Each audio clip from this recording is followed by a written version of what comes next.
Sean bienvenidos a este video en el cual vamos a realizar el despeje matemático de las razones nuevamente, con lo cual se podría determinar montos en un estado financiero. Aquí estamos bajo el supuesto de que una empresa decidió realizar una proyección de sus estados, tiene unas razones propuestas y entonces lo que vamos a determinar son los montos para que esas razones se mantengan. Lo primero que tenemos es el estado de situación, y donde tenemos la cuenta de efectivo. A nivel de pasivo y patrimonio tendríamos cuentas por pagar y acumulados por pagar, así como préstamos de largo plazo y la parte del patrimonio. En cuanto a el estado de resultados, tenemos únicamente ventas y gastos financieros. Finalmente, como otra información, tenemos la razón de pasivo a capital de 1, días cobro de 54, razón circulante de 2, razón de inventarios de 2, utilidad neta. Bueno, este sería el margen de utilidad neta, 10%, y el impuesto sobre la renta del 20%. Utilizando esta información adicional, pues y los datos que me dan, debería poder completar este estado, que serían todos los campitos que tienen el signo de pregunta. Eso es lo que nos están consultando. Podemos ir analizando entonces la información que nos dan. Lo primero es que nos dice que la razón pasivo a capital contable es de 1. Y voy a colocar por aquí que este es el primer punto que voy a resolver. Dice que la razón pasivo a capital contable, que sería lo mismo que patrimonio, es 1. Básicamente esto es lo que nos están diciendo. Entonces, ¿cómo se determina la razón pasivo a patrimonio? Pues sería total pasivo en el numerador entre patrimonio. Esto da como resultado 1.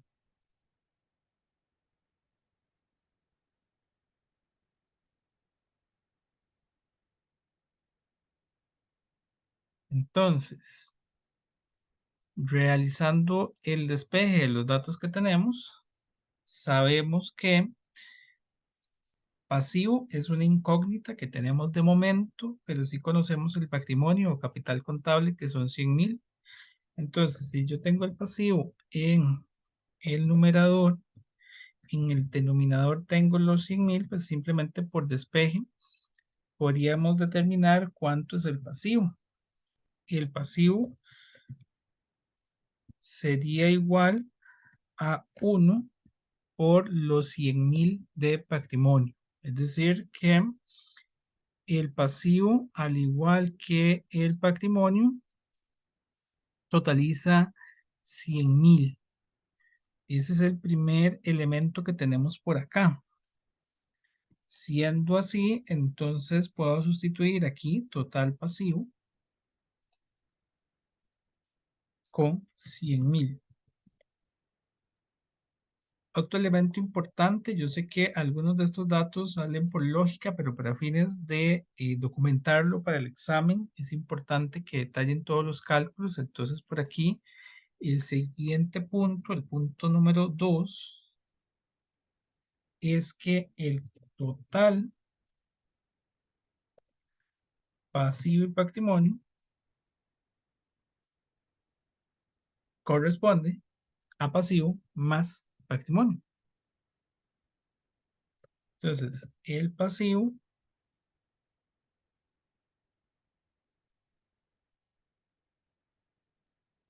más el patrimonio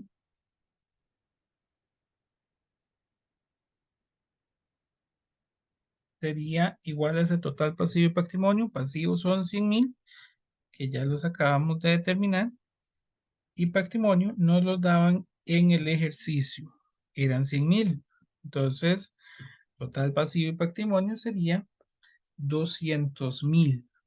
Ya tenemos nuestra segunda incógnita determinada. Siguiente incógnita. Bueno, el total pasivo está conformado por los préstamos de largo plazo y por el pasivo de corto plazo. Igual este lo podríamos sacar ahí de forma automática, pero igual para fines evaluativos necesitamos documentar qué fue lo que hicimos. Y vamos a decir que el total de pasivo corresponde al pasivo corriente más el pasivo no corriente.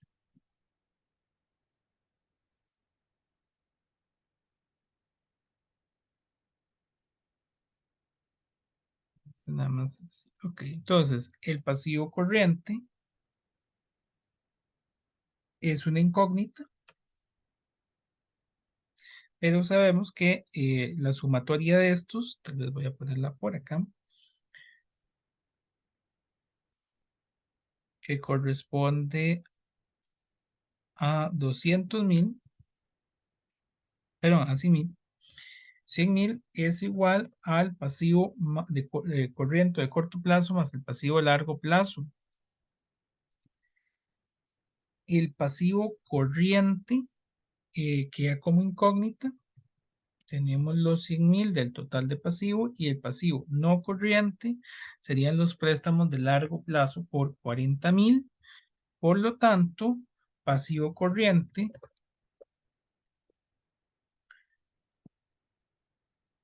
corresponde a los 100.000 del total de pasivo menos los 40.000 del pasivo no corriente. Entonces, el pasivo corriente son 60.000. Con esto tenemos el total de pasivo de corto plazo.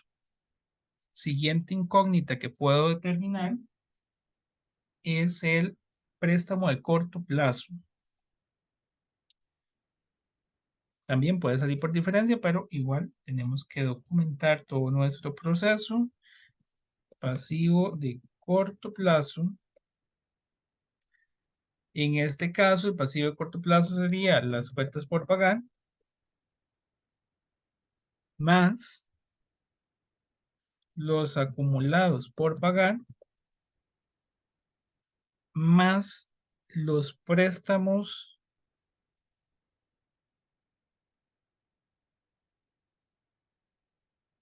corto plazo. Entonces, dicho esto, pues nosotros conocemos cuentas por pagar que son 20.000 más los acumulados que corresponden a 10.000 más los préstamos, que es la incógnita que estamos determinando, y sabemos que todo esto totalizaría a nivel de pasivo de corto plazo 60.000. Entonces simplemente pues despejamos estos 60.000 menos las cuentas por pagar menos los acumulados por pagar correspondería a los préstamos de corto plazo. Los préstamos de corto plazo totalizan 30.000. Entonces, por aquí, préstamos de corto plazo son 30.000 colones. Dólares, perdón, serán dólares. Bien, de esta forma ya tengo el lado derecho del estado de situación completamente determinado. Quinto paso que podríamos hacer por aquí es que por medio de la ecuación contable sabemos que el activo, el total de activo es igual al pasivo más el patrimonio. El activo es igual a un pasivo de 100.000 más un patrimonio de 100.000. Por tanto, el activo es igual a 200.000, que era lo que teníamos anteriormente como total pasivo y patrimonio.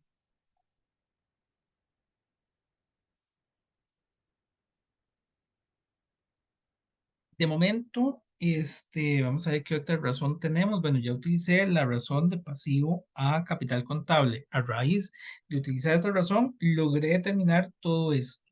La siguiente razón que puedo utilizar es, bueno, estaría la de los 10 cobros, que ahorita la voy a utilizar para determinar las cuentas por cobrar, pero puedo utilizar la razón circulante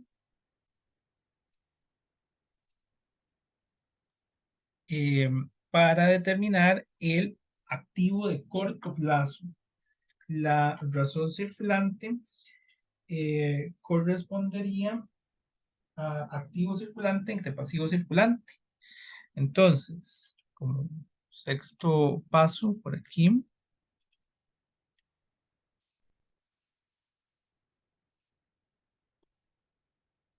la razón circulante es igual a 2 y la razón circulante es eh, activo circulante entre pasivo circulante. O bueno, sería el activo de corto plazo entre el pasivo de corto plazo igual a 2. Entonces, igual, realizamos el planteamiento de nuestra operación. Sabemos que el activo circulante es la incógnita. El pasivo circulante ya lo hemos determinado, son 60,000. Y hacemos el despeje. Activo circulante sería igual a 2 por 60,000.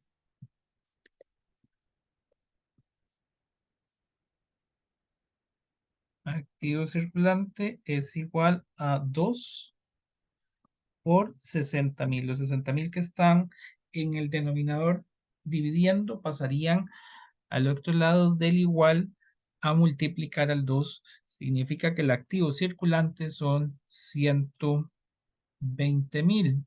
Aquí determinamos otra de nuestras incógnitas, 120,000 de activo circulante. Y bueno, aquí por diferencia, pero igual voy a documentarlo, sabemos que el total de activo sería igual al activo circulante más el activo, perdón, el activo corriente más el activo no corriente. Entonces, activo corriente o de corto plazo más activo no corriente. El activo corriente son 120,000. El activo no corriente lo desconocemos. Y el total de activos ya sabemos que son 200,000. 200,000 sería igual a 120,000 más una incógnita. Despejamos los 200,000 menos los 120,000. Corresponde al activo no corriente. Activo no corriente, 80,000 de activo no corriente.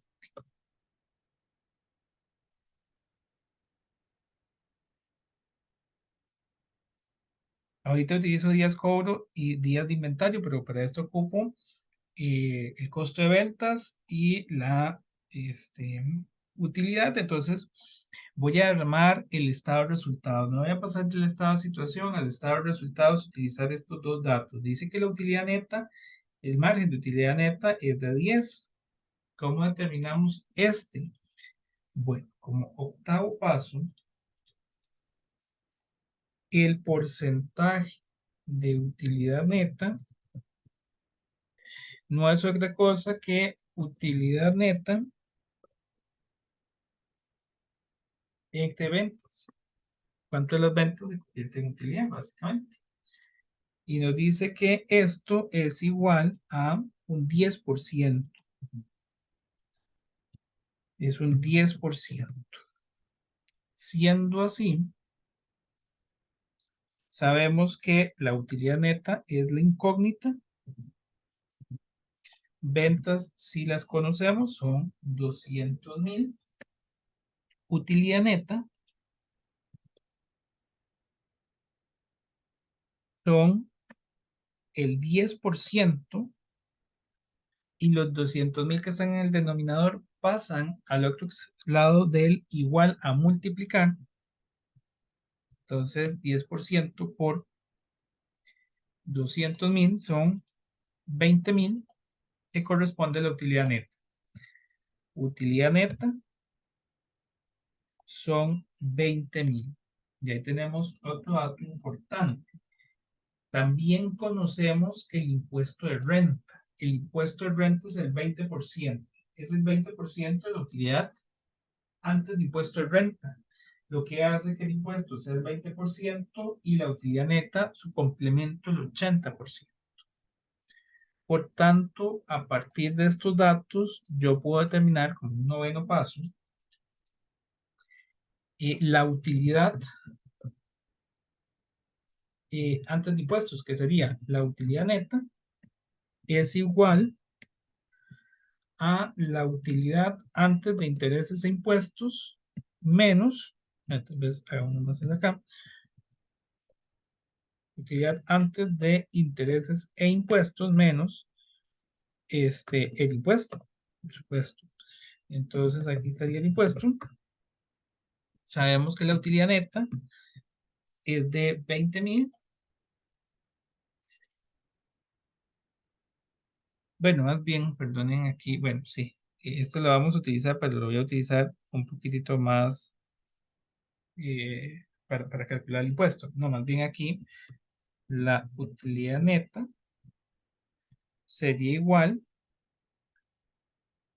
perdón, la utilidad antes de intereses e impuestos es igual a la utilidad neta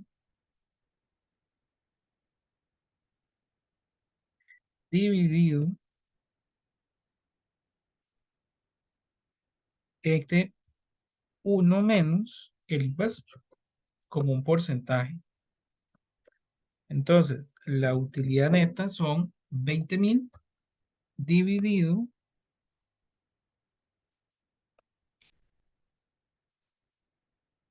entre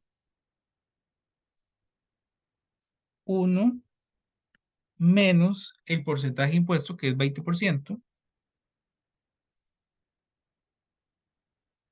significa que la utilidad antes de impuestos corresponde a 20.000 dividido entre 80%.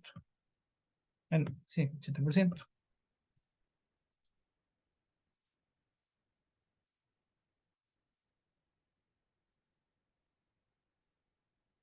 Y por tanto, la utilidad antes de intereses e impuestos son los 20.000 divididos entre 0.80. La utilidad antes de impuestos es de 25.000.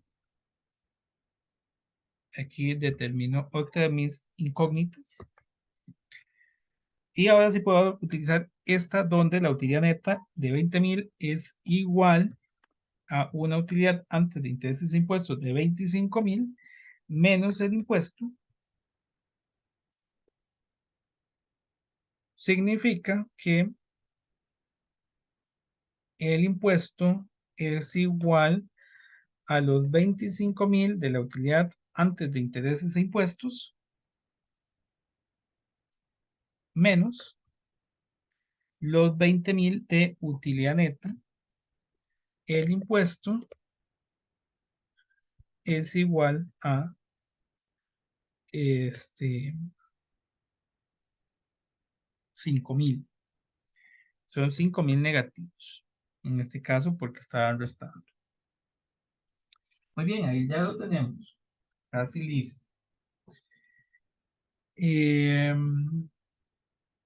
Otro elemento que podemos determinar es la utilidad operativa. La utilidad operativa menos los gastos financieros es la utilidad antes de impuestos. Vean que muchos de estos cálculos podríamos haberlos hecho básicamente por diferencias sin ningún cálculo, pero reitero, en el examen no puede faltarnos toda la explicación de dónde salió el cálculo. Entonces, por eso es que he ido muy paso a paso viendo de dónde sale cada cosita. Yo sé que algunos simplemente es una resta o una multiplicación, pero para fines nuestros hay que documentarlo todo. La utilidad de operación sería la utilidad antes de impuestos más el gasto financiero. Entonces sabemos que la utilidad antes de intereses e impuestos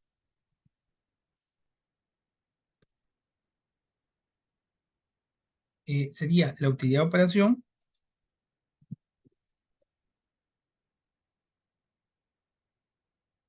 menos el gasto financiero. Es decir, los intereses, comisiones, elementos que no se hayan cobrado en el banco. Entonces, la utilidad de operación es la incógnita. Sabemos que la utilidad antes de intereses e impuestos, la calculamos anteriormente, era de 25.000. La utilidad de operación queda como una incógnita y los gastos financieros son de 5.000. Por tanto, la utilidad de operación sería igual a los 25.000 de utilidad antes de intereses e impuestos más los 5.000. Estos 5.000 estaban aquí restando, pasan al otro extremo a sumar. Aquí nada más le estoy dando vuelta. Y entonces serían 25.000 más 5. Utilidad de operación son 30.000 de 30.000 unidades. Entonces, por aquí, utilidad antes de intereses e impuestos son 30.000.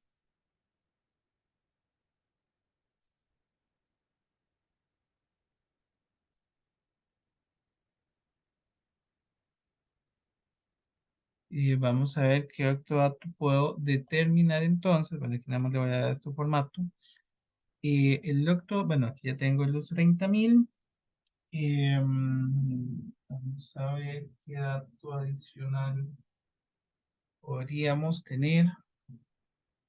Ya tenemos el impuesto sobre la renta, la utilidad neta. em, Podemos determinar los días cobro. Voy a ir al paso número 11. Utilizamos los días cobro para determinar perdón, este era el 12. Los días cobro para determinar la cuenta por cobrar y por diferencia voy a lograr sacar el inventario y con esto el costo de ventas. Estamos muy próximos a terminar. El 12 sería entonces que a partir de los días cobro,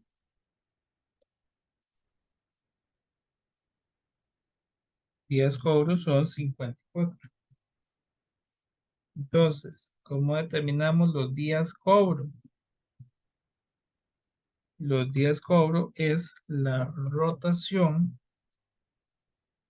perdón, de 60 dividido entre la rotación de cuentas por cobrar.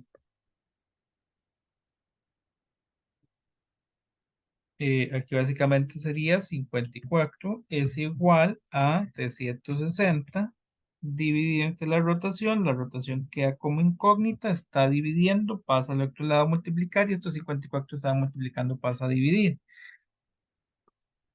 La rotación de cuentas por cobrar sería igual a 360 divididos,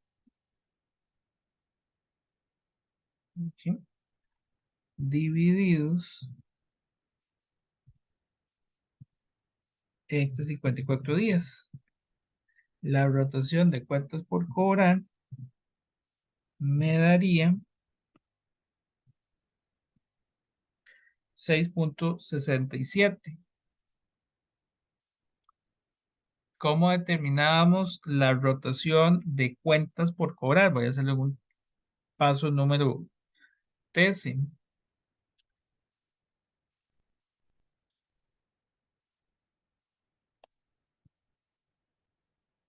La rotación de cuentas por cobrar que acabamos de determinar es igual, bueno, ya sabemos que es 6.66, bueno, 6.6667. Esta rotación va a ser las ventas entre las cuentas por cobrar. Entonces, ventas entre cuentas por cobrar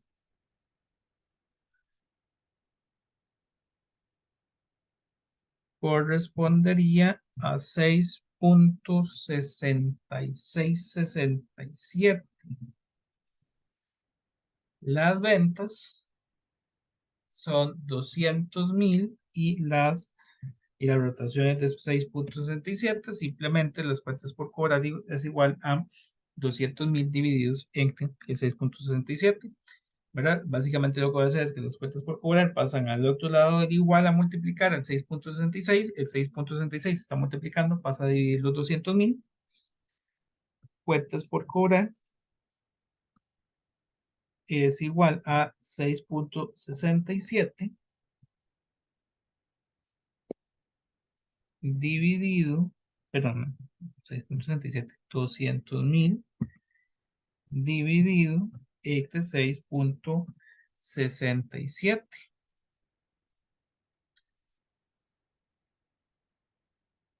Cuentas por cobrar nos daría como resultado unas cuentas por cobrar de 30,000. Cuentas por cobrar de $30,000.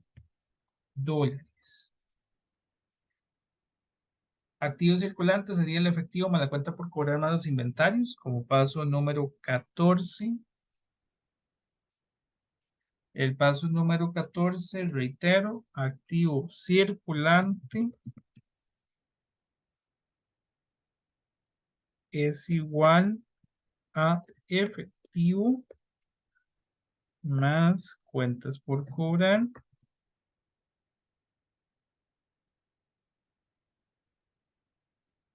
más el inventario. El activo circulante es de 120,000, que sería igual al efectivo de 10,000 más las cuentas por cobrar, que son 30,000, más el inventario. Y bueno, el inventario, si yo tengo los 120,000, pasa el efectivo a restar y las cuentas por cobrar a restar, tendríamos inventario. Entonces, inventario sería igual a 120,000 de activo circulante menos los 10,000 del efectivo menos los 30,000 de cuentas por cobrar,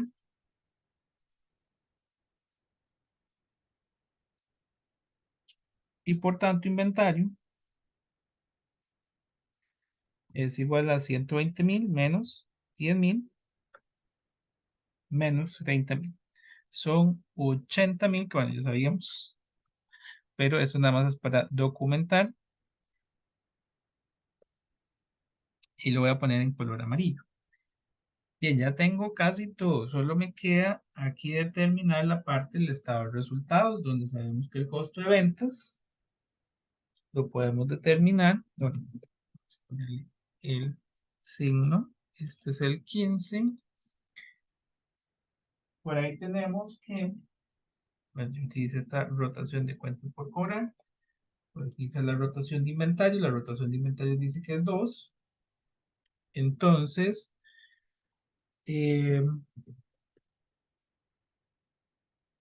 la rotación de inventarios, que sería igual a 2, nos dice la fórmula, que sería el costo de la mercadería vendida dividido entre el inventario. Entonces, costo de ventas entre inventario es igual a 2. El costo de la mercadería vendida es la incógnita. 2 multiplicado por el inventario nos va a dar el costo de la mercadería vendida.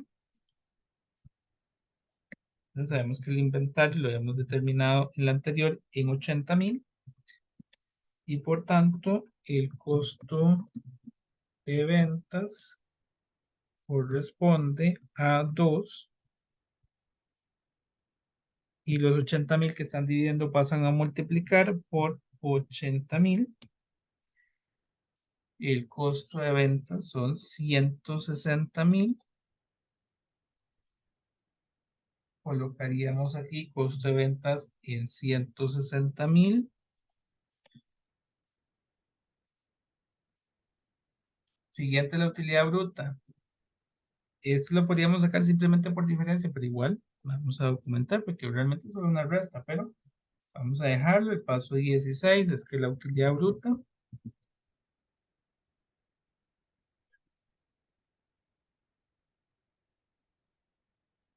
es igual a ventas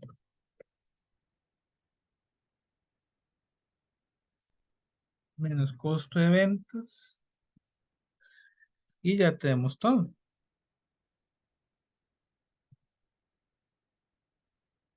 Ya tenemos prácticamente todo. Sabemos que las ventas son 200,000 menos los 160,000 del costo de ventas.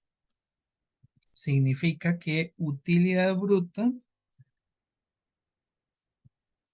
son los 200,000 menos 160,000, corresponde a 40,000 y colocamos por aquí 40,000.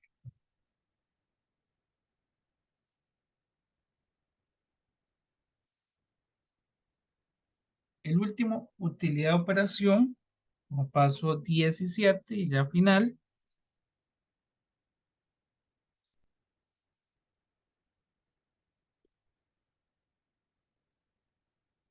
Utilidad de operación sería igual a la utilidad bruta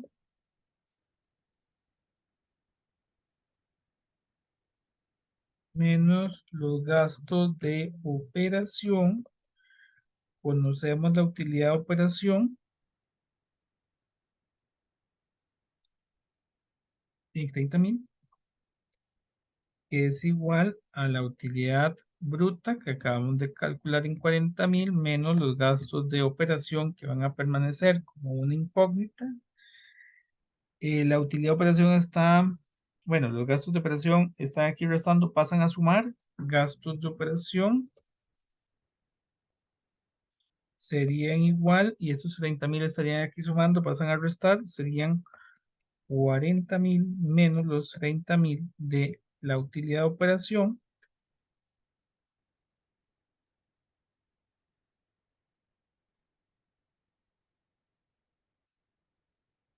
Por tanto, gastos de operación son 10,000,